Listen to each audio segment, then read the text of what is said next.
Belum tentu loh iman kita lebih baik dari ibu Brebes ini. Benar. Stop untuk mengomentari hidup dan keluarga orang lain. Ibu yang di Brebes ini sedang mengalami mental breakdown. Sebagai istri tidak bisa berbagi ya, tidak bisa mengalirkan emosi kepada pasangan. Bagaimana kita akan mengatasi masalah-masalah rumah tangga ini bersama-sama? Siap mencari pasangan? Insya Allah siap.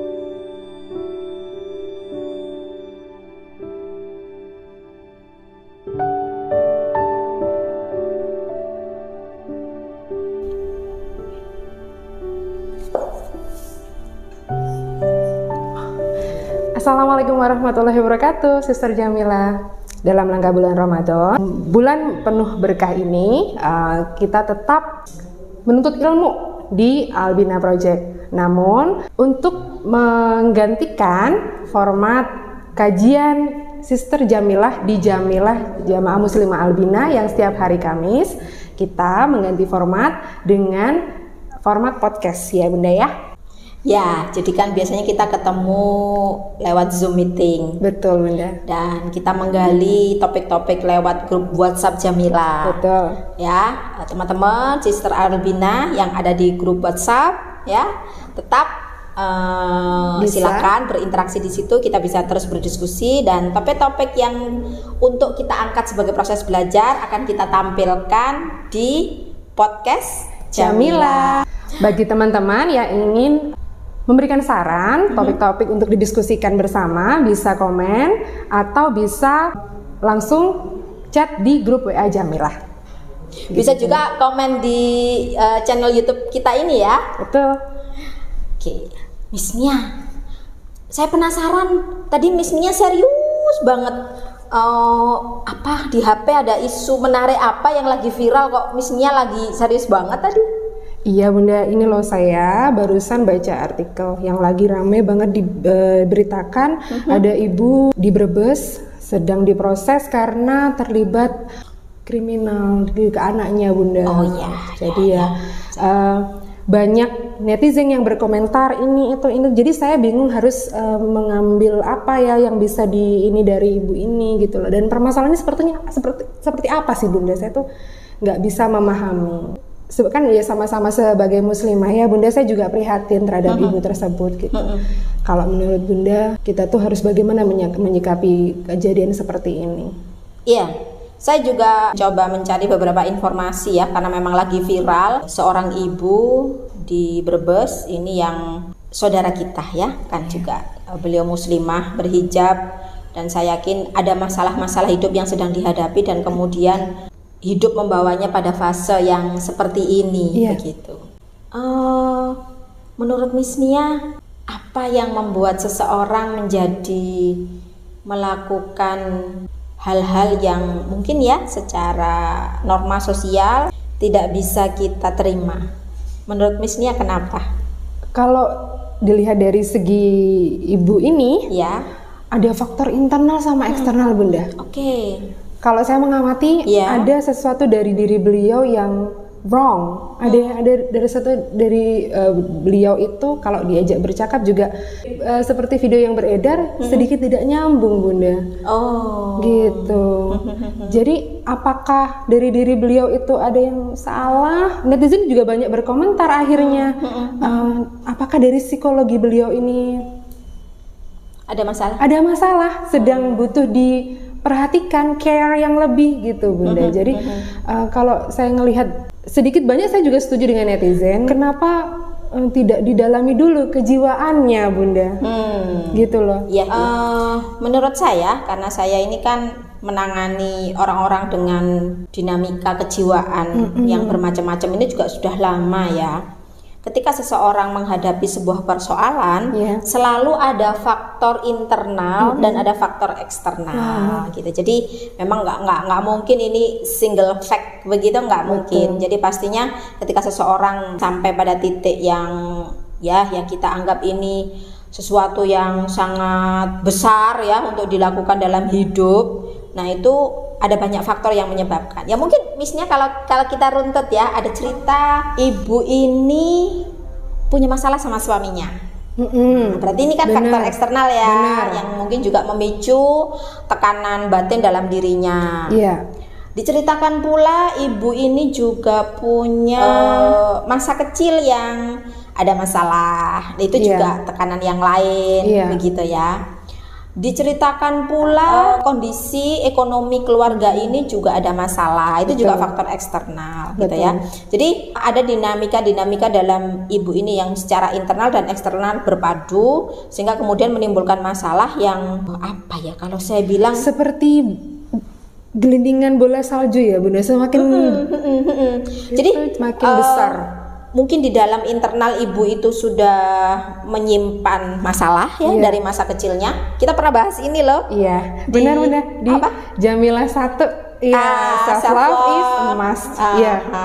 Waktu itu kita bahas tentang inner child ya, tentang kenangan-kenangan masa lalu dari masa kanak-kanak yang disimpan oleh seseorang. Itu kan faktor internal yang membuat kita juga memendam sesuatu, memendam emosi negatif lah gitu ya. Satu. Kemudian datang lagi tekanan eksternal, suami yang kurang mendukung ya, mungkin suaminya yang jauh dari rumah, Bunda. Ya, terus kemudian ada tekanan lagi, faktor ekonomi, tambah lagi tekanan. Sehingga tekanan ini membuat seseorang, kalau misalnya kita punya perkembangan mental gitu ya, satu tekanan membuat jiwa kita di sini.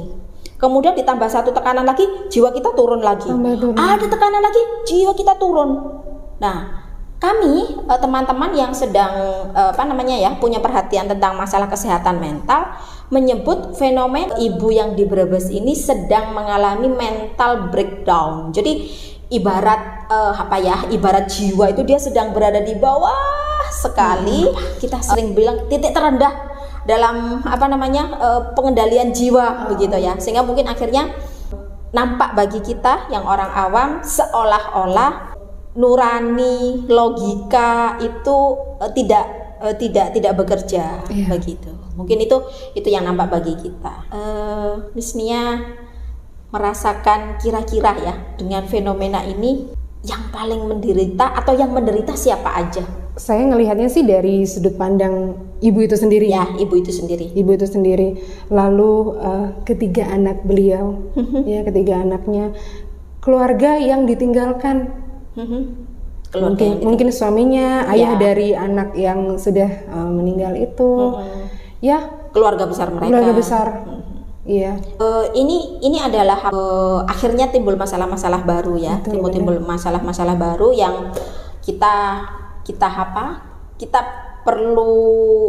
perlu berempati lah, perlu berempati. Jangan kita terlalu menilai keburukannya dulu, tapi kita siapa sih yang tahu sebetulnya di dalam hati ibu itu apa, kan kita nggak tahu ya. Kita perlu berempati kepada orang-orang yang terlibat atau mendapatkan dampak dari peristiwa ini ya. Mungkin saya pertama bicara tentang anak-anaknya gitu ya. Iya, Bun. Menurut artikel yang saya baca juga bahwa setelah diperiksa, ditangani dokter juga, anak-anak juga mengalami trauma berat, Bunda. Selain luka secara jasmani ya, secara badan gitu, fisiknya luka. Setelah ditanya-tanya dokter pun ada ketakutan dari anak-anak, Bunda. Ya artinya kan ada bantuan yang harus kita berikan kepada anak-anak itu, begitu ya. Kita sebagai netizen, saya menyarankan malah kita nggak usah mengekspos penderitaan anak itu. Oh gitu. Iya, semakin kita bahas penderitaan mereka, semakin kita mengira-ngira apa yang sedang terjadi mereka. Misalnya sekarang lagi dirawat sama siapa ya, sekarang ini ya, kenapa? Akhirnya kan jadi buah perbincangan, nanti viral lagi. Nanti kalau anak-anak itu membaca media, semakin mereka juga terpuruk. Mari kita yakin, percaya bahwa anak-anak ini sedang ditangani oleh para profesional. Nggak mungkinlah orang-orang di sana kemudian tidak membantu anak-anak ini. Nah, kemudian juga misalnya inilah suaminya ini sedang dalam kondisi ekonomi. Nah, malah kita mungkin, ayo kita gaungkan ide. Ternyata persoalan-persoalan ekonomi ini bisa menjadi persoalan-persoalan sosial yang sangat serius.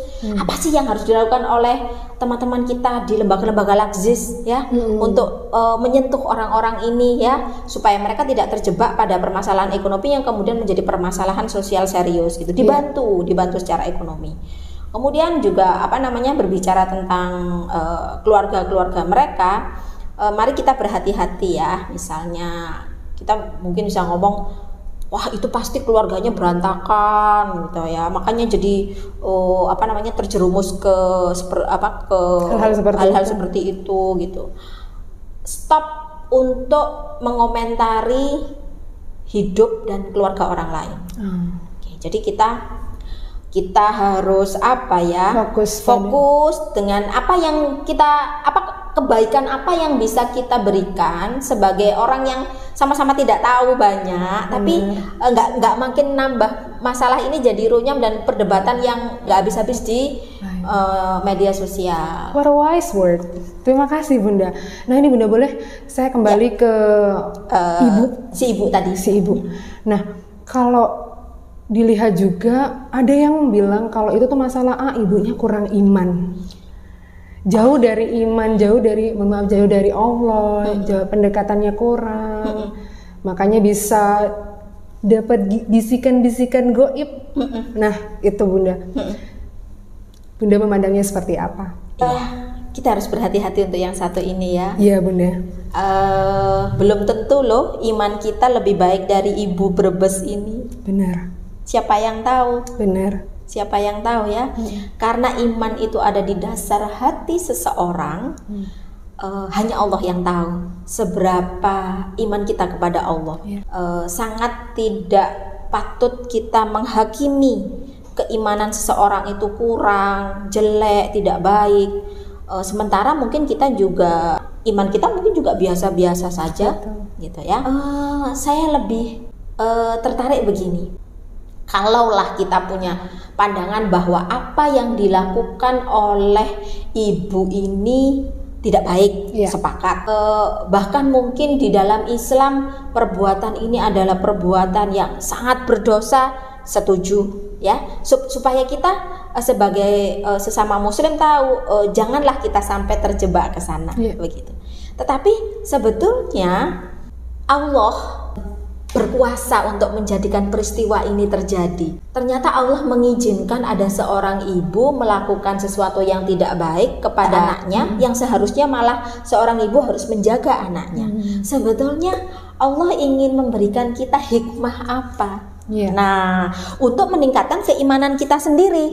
Itu yang sebetulnya harus kita hayati gitu ya. Nah, sekarang berbicara tentang hikmah, coba Miss Nia satu dulu. Miss Nia mengambil hikmah apa untuk Miss Nia sendiri tentang peristiwa ini? Apa coba? Kalau saya di posisi ibunya berarti ya? Ya boleh, dari posisi apapun. Kalau saya di posisi ibunya, saya harus tahu apa yang harus saya lakukan kalau saya lagi down. Saya lagi sedih, saya harus cerita ke siapa? Kalau saya ada masalah, saya harus cari bantuan ke siapa? Dan itu saya sendiri harus hati-hati ceritanya, minta bantuannya ke siapa? Karena saya sendiri kalau lagi suntuk sama pekerjaan, sama apapun itu menyisihkan waktu untuk bisa healing, liburan dulu. Oke. Liburan dalam arti bukan harus pergi kemana-mana ya Bunda, mungkin bisa istirahat, mungkin bisa makan bakso sama teman-teman dan lain sebagainya. Itu sih Bunda, kalau ada di posisi yang lagi di bawah, lagi down, lagi stres, 1-2 hari boleh. Kalau menurut dosen saya dulu ya Bunda, 1-2 hari boleh, lalu kembali lagi ke aktivitas semula. Gitu sih Bunda. Itu menarik sekali. Hikmah pertama dari kasus ini adalah sebagai muslimah kita harus punya saluran-saluran emosi yang sehat. Seperti diceritakan, ibu yang di Brebes ini cenderung pendiam, memendam. Nah, sebetulnya dari kasus ini kita belajar bahwa seorang muslimah yang memendam kekecewaan, memendam amarah, memendam masalah itu tidak akan sehat untuk jiwanya. Dan tepat sekali seperti Miss Nia ceritakan, walaupun kita ingin menyalurkan emosi harus dengan cara yang tepat dan dengan orang yang dapat dipercaya supaya tidak menambah masalah. Kalau dari saya ada hikmah yang lain, Miss Nia. Boleh Bunda sharing ke kita? Jadi saya mendapatkan hikmah yang betapa dukungan suami untuk seorang istri itu penting sekali. Tidak ada rumah tangga yang tidak ada masalah. Saya meyakini itu. Saya dengan rumah tangga saya memiliki masalah. Ibu yang di Brebes itu juga mengalami masalah dalam rumah tangganya. Allah memberikan contoh bahwa suami istri yang tidak saling mendukung bisa terjebak kepada keburukan seperti yang terjadi di situ. Maka hikmahnya bagi kita, ini tentunya yang Sister Jamilah yang mungkin sudah menikah ya atau ingin menikah ya, ingin segera menikah, harus menghayati bahwa pasangan hidup kita haruslah orang yang paling tidak bisa bersama-sama menyelesaikan masalah. Kalau kita sebagai istri tidak bisa berbagi ya, tidak bisa mengalirkan emosi kepada pasangan, bagaimana kita akan mengatasi masalah-masalah rumah tangga ini bersama-sama gitu ya. Maka untuk itulah ya, bagi yang sudah menikah punya pasangan, ayo kita tingkatkan kualitas komunikasi ya antara suami dan istri, karena itu akan menjadi pencegah masalah-masalah kecil menjadi besar dan masalah-masalah besar menjadi tidak terselesaikan. Begitu. Siap Bunda, nasihat yang luar biasa. Siap mencari pasangan? Insya Allah siap.